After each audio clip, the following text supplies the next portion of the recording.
Ձեր այս հանդերձանքով հանդերձ որ եկել եք ներկայանալու, սա չի արժեզրկում արդյոք ընտրական այս process-ները, գործընթացը, որին դուք եւս մասնակցում եք։ Նախ մենք շատ ուժեր գիտեք, ասում են, որ հետևները կանգնած մութ ուժեր կան։ Մենք որոշեցինք այս ակցիայով ցույց տանք, թե բոլորին դեմեմի հետևում ինչ ուժեր են կանգնած։ Խոշոր հաշվով այս ուժերով է հնարավոր միայն փրկել Հայաստանը, բայց ես չեմ ուզում ավել փորձենք հարցերով անլրջացնել այս իրավիճակը։ Շնորհակալություն։ Այս հանդերձանքը նկատի ունի։ Հա, մեր սուպեր հերոսներն են, ովքեր մեր մեջքի հետևում են կանգնած, ասենք, եթե մեր հետևում սուպեր հերոսներն են, Ռուսաստան, Ամերիկա, բան, այդ մեր դեմ էլ չեն կարող խաղալ։ Եվ կարծում եք, որ բնակիչները կգան եւ ձեր սուպեր հերոսներին ձայն կտան։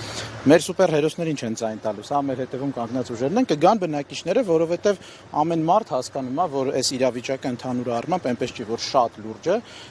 բայց մենք ներկայացնելու ենք բոլորին դեմ քաղաքացու։ Բոլորին դեմը իրենց էլ են դեմ։ Բոլորին դեմը յուրաքանչյուր տեսակ ուժի, որ այս համակարգով ընտրվի ու կառավարի։ Եվ հետևաբար մեր դեպքում էլ մենք 100 օր հետո հեռանալու ենք, նշանակելով նոր արտահերթ ընտրություններ։ Այսինքն ձեր նպատակը ոչ թե ընտրություններին մասնակցել, ընտրվելն է, այլ չեղարկել։ Մեր նպատակը ընտրվելն է, դրանից հետո կարևոր փոփոխություններ իրականացնելը եւ արտահերթ ընտրություններ նշանակելը։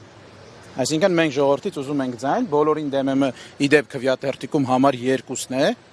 եւ հաղթանակի նշան է եւ ինչ որ առումով սա ուղերձ է բոլոր ուժերին, որ իրենք այս 35 տարում մեր կողմից ու ժողովրդի կողմից ստանալու են 2 գնահատական։ Այդ 100 օրում ինչ էական փոփոխություններ կկարողանաք անել, որպեսզի ձեր ուզած երկիրը լինի արտահերթ։ Մենք 100 օրում երկիրը չենք փրկելու, բայց մենք 100 օրում այնպիսի փոփոխություններ ենք անելու, որ դրանից հետո եկած ուժերը հնարավորություն կունենան երկրում փոփոխություններ իրականացնելու։ Որպես բոլորին դեմ մենք չենք մասնակցելու, բայց մեր անդամները ազատ են իրանց կողմից միանալու նոր ուժերի կամ իրենց ուժերը ստեղծելու ու բացառությամբ մեր վարչապետի տեխնացուի, որը եւս չի մասնակցելու։ Օրինակ ձեր անվանումը ձեզ են դրելի է։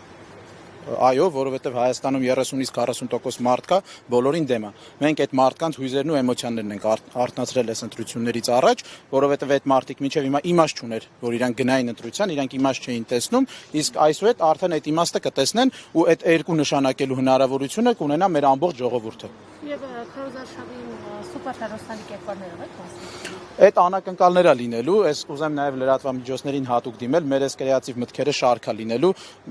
այն ժամանակ, երբ որ մենք կուղարկենք հաղորդագրություններ որոշ ակցիաների,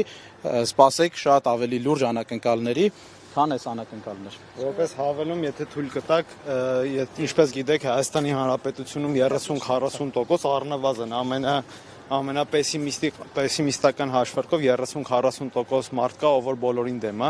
այդ մարդիկ այս process-ին ընդհանրապես լուրջ չեն վերաբերվում, որովհետև եթե այս process-ին լուրջ վերաբերվեն, այդ մարդին կգնային ընտրատեղամաս ու կքվեարկեն։ Դրա համար շատ կարևոր է ֆիքսել, որ բոլորին դեմ եմ կուսակցությունը, դա կուսակցությունա ոչ թե գաղափարախոսական, ինչ-որ ծրագրով, երկիրը փրկելու կամ եւ այլն, բոլորին դեմ եմ, դա գործիք է քաղաքացիների համար, այն բոլոր քաղաքացիների համար, ովքեր որ զզվել են այս համակարգից, իրենց դուր չի գալի այս թատրոնը, դա գործիք է, որով կարան գան գնահատական տան եղած քաղաքական դաշտին։ Երբ մարդը բոլորին դեր են, ուղղակի անբավեր էր անում, պատրում էր կարգ, այսինքն հնարավորությունն է դիտկամ կերպես հայտելու։ Այս դեպքում բոլորին դեր են չի նշանակում, որ ձեզ կողմը չէ։ Այո, որովհետև նայեք, ընտրություններին չգնալը, ընտրություններին գնալ քվեաթերթիկ փչացնելը, այդ բոլորը հավասարազոր գործունեություններ են ու այդ բոլոր գործողությունները արդյունք չունեն ընտրությունների վրա։ Ոչ քաղաքական արդյունք ունեն, ոչ իրավական արդյունք ունեն։ Դրա համար մենք սարքել ենք իրավական գործիք, բոլորին դեմ եմ կուսակցությունը, որի միջոցով քաղաքացիները կարան այդ ձայնը տան, իդեպ այդ ձայնը մեզ չեն տալի, որովհետև մենք դրա արդյունքում ոչ մնալու ենք իշխանության, ոչ մանդատներ ենք պահելու։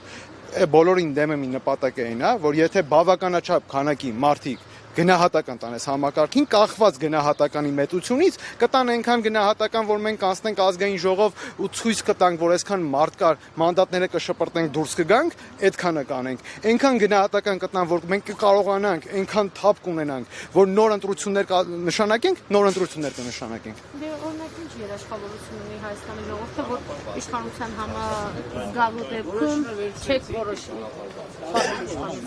Որովհետև նայեք, առաջի բանը հետևյալն է, բոլորին դեմ եմ, միակ քաղաքական ուժն է, ով որ հայտարարել է իր ծրագրերը բոլոր տարերով, բոլոր իրագործման քայլերով հանրային 6 ամիս է, մեր բոլոր քայլերը հրապարակված են, այդտենց քաղաքական ուժ գոյություն չունի, որ իր ծրագրերը քայլ առ քայլ ներկայացնելա, դա մեկ։ Երկրորդը, եթե մեր մոտ ստացվի իշխանության գալ, դա լինելու է փոքրամասնության իշխանություն, այսինքն մենք պետքա կարողանանք իշխանությանը ու ընդդիմությանը բերենք ընդհանուր հայտարարի ու ժողովրդի կամքը, որ այս բոլորին պետքա մաքրել ու նոր ընտրություններ անել, այս կամքը այդ մարդկանց հասկացնենք, այդ քաղաքական ուժերին։ Եթե դա ստացվում է, խորհրդարանը էլի մնալու է իշխանության ու ընդդիմության ձեռքում մեծամասնությամբ։ Եթե մենք հանկարծակի ինչ որ սխալ բան անենք, մեզ իմպիչմենտ կանեն, տեղում իշխանությունից կհանեն։ Հավանիչ տեսանյութը եւ բաժանորդագրվիչ նորությունները բաց չթողնելու համար։